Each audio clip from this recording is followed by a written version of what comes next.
Con il comandante Serra la municipalità presenta quello che è un problema ormai grossissimo e che riguarda troppo spesso gli anziani.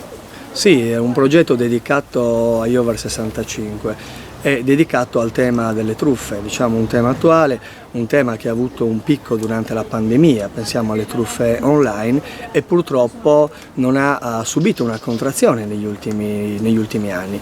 Ecco allora la necessità di lavorare per consolidare il rapporto di fiducia nelle istituzioni attraverso un contatto costante. La Polizia Locale ha messo a disposizione un numero verde per segnalare tentativi di truffa, piuttosto che semplicemente per avere conforto sulla identità di una persona che propone una visita domiciliare, ma anche per avere conforto sulla legittimità di una compravendita. E noi siamo a disposizione per questo. Il nostro desiderio è quello di creare e di stimolare comportamenti collaborativi e autoprotettivi e di rafforzare la fiducia nelle istituzioni.